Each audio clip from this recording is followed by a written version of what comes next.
광주가 없었으면 대한민국의 민주주의도 없었습니다. 대한민국 민주주의 발전에 호남이 기여한 바가 큰데 대한민국은 호남 발전에 무슨 기여를 했는가라는 호남인들의 질문에 답해야 된다라고 저는 계속 여러 차례 강조해 왔습니다.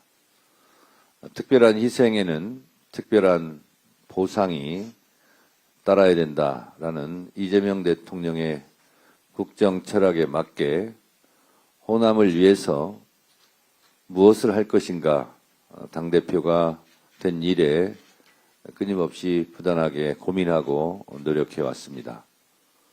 오늘 민주주의의 상징 광주에서 그동안 민주주의를 위해서 고생하고 헌신하고 희생하신 우리 호남인들에게 특별하게 보상할 수 있는 근거를 예산을 마련할 수 있게 되어서 저 개인적으로도 기쁩니다. 오늘이 마침 김대중 대통령의 노벨 평화상 수상 25주년이 되는 날입니다. 과거가 현재를 도왔고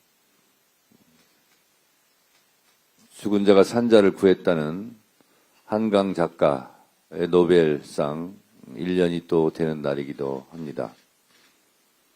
지난 12.3 비상계엄은 헌법의 적을 헌법으로 물리친 민주주의의 승리였습니다.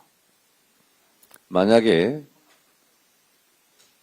국회 해산권이 헌법에 있었다면 비상계엄은 성공할 수도 있었을 것입니다. 그런데 지금의 헌법은 국회 해산권을 없앴고 또 헌법 77조 1항에서 비상계엄에 대한 엄격한 규정을 해놓음으로써 비상계엄이 국민의 뜻에 반해서 자행될 때는 그것을 막을 수 있는 조항들을 헌법에 규정했고 그리고 형법 87조부터 91조까지 국헌문란, 목적, 내란에 대한 법적인 규정을 명확히 해놓았고 계엄법에서도 비상계엄에 대해서 매우 엄격하게 제한해 놨기 때문에 우리는 12.3 비상계엄 내란을 이겨낼 수 있었습니다. 이런 헌법을 만든 것이 87년 6월 항쟁이고 이 87년 6월 항쟁은 80년 5.18이 없었다면 아마도 불가능한 일이 아니었을까라고 생각합니다. 그렇게 생각해 본다면 12.3 비상계엄 내란을 극복할 수 있었던 원천적인 힘은 바로 이곳 광주 5.18이었다라고 저는 확신하고 있습니다. 그런 면에서 12.3 비상계엄을 극복하고 이재명 정부가 출범해서 국가가 정상화된 것, 그 또한 호남인들에게 감사하지 않을 수 없습니다. 나라다운 나라를 만들기 위해서 희생하고 헌신하신 우리 광주 호남인들에게 다시 한번 겸허한 마음으로 인사드립니다. 독일은 민족 반역자에게는 공소시효가 필요 없다라며 나치와 나치 부역자들에게 철저하게 단죄를 했습니다. 2020년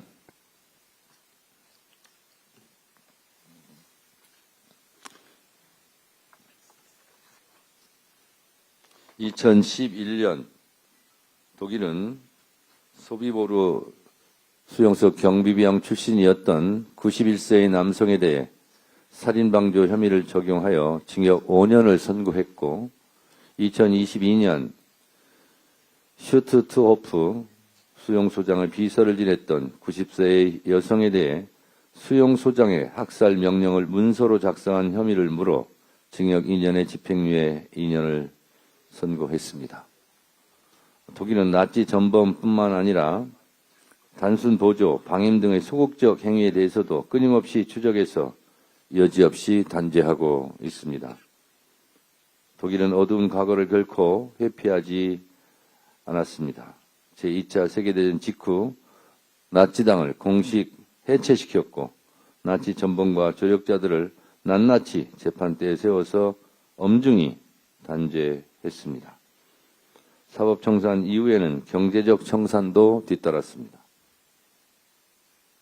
1953년 나치 희생자 보상법을 제정해 피해자와 희생자들에 대한 공식 보상과 명예회복을 위해 노력했습니다.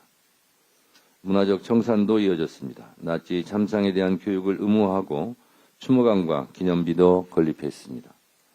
나치 미화와 역사 왜곡 행위도 엄격히 법으로 금지했습니다. 이를 통해 독일 국민은 어두운 과거와 결별하고 미래로 나갈 수 있었고 이제는 국제사회로부터 정당한 정의 구현의 정석으로 평가받고 있습니다. 우리도 독일처럼 해야 됩니다. 1단계 사법적 청산 이후 2단계 경제적 청산 그리고 3단계 문화적 청산까지 흔들림 없이 나아가야 합니다. 이것이 이재명 대통령께서 말씀하신 내란 청산 후 정의로운 통합으로 가는 길입니다. 그러나 우리는 아직 1단계 사법적 청산도 시작에 불과한 수준이고 사법부의 방해 책동도 우리는 보고 있습니다. 더불어민주당이 내란 전담 재판부와 2차 종합특검 등 가용할 수 있는 모든 방법을 동원하여 아직도 지속되고 있고 아직도 준동하고 있는 내란 세력에 대한 완전한 척결을 위해 노력해야 할 것입니다. 더욱 단호한 자세로 내란 단죄를 발본색원하고 다시는 이 땅에 친위 구태타와 비상계엄, 내란 같은 일이 일어나서는 안 되고 꿈도 못 꾸게 해야 할 것입니다. 민주주의 도시 광주를 찾아 다시금 확실한 내란 청산을 통한 민주주의 헌정질서 회복을 다짐합니다. 그리고 5.18 광주 민주화 운동에 대해서도 마지막 단 한 명의 유공자와 희생자까지도 찾아내서 국가 차원의 보상과 위로, 명예회복을 해드려야 한다고 다짐합니다. 이번 예산 전국에서 호남 예산을 챙기려고 당대표로서 보이지 않는 곳에서 진짜 열심히 노력했습니다. 그 결과가 역대 최대 규모의 예산과 역대 최대의 성과를 거두었습니다. 좀 이따가 호남 발전 특위에서 한정혜 의장께서 상세하게 보고 드리겠습니다만 호남 발전 특위에서 여러 회의도 거치고 보고도 받으면서 제가 가장 호남인들이 가장 공통적으로 원하는 예산이 무엇일까 생각했을 때 광주 목포 MBC에서 여론조사 한 것과 제 생각이 똑같았습니다.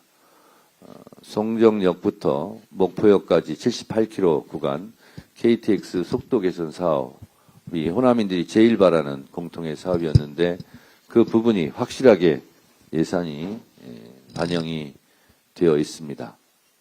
그리고 광주시에서도 계속 난항을 거듭했던 어려웠던 예산 5.18 구묘역 정비 문제 그리고 적십자 병원 그리고 탄약고 이전 등 오랫동안 광주 시민들께서 수건사업으로 여겼던 부분들이 예산이 반영이 되어서 저 개인적으로도 기쁘고 광주 시민들에게 그래도 얼굴을 뵐 면목이 생겼다라는 보고 말씀드립니다. 광주가 AX 실증도시로 자리잡고 젊은 유능한 인재와 유망 기업을 유치할 그런 기반도 마련되었습니다. 1634억 원 규모의 AI 예산이 확보되었다는 말씀 드리고 특히 광주 송정에서 순천 경전선 전철화 사업비도 50억 원이 증액되어서 1722억 원이 확보되었다는 보고 말씀 드립니다. 예산이 크지는 않지만 말씀드린 대로 구묘역 정비사업 적십사병원 보존 활용 사업은 최초로 국비가 투입되는 것으로 알고 있습니다. 이 모든 것이 우리 광주와 호남 여러분들의 열망이 하늘을 움직였다라고 생각을 합니다.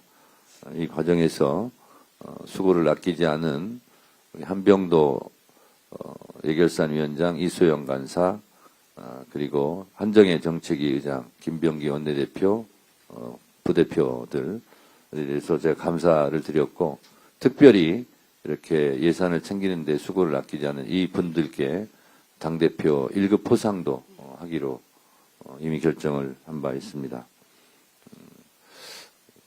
짧게 한 말씀 더 드리면, 제가 지난 전당대회 때 억울한 컷오프도 없애겠다. 그리고 호남발전 특위를 만들어서 호남인들의 한을 좀 풀어드리겠다 하고 제가 공약을 했었는데 그 공약을 작게나마 지킬 수 있어서 개인적으로도 많은 보람을 느끼고 있습니다.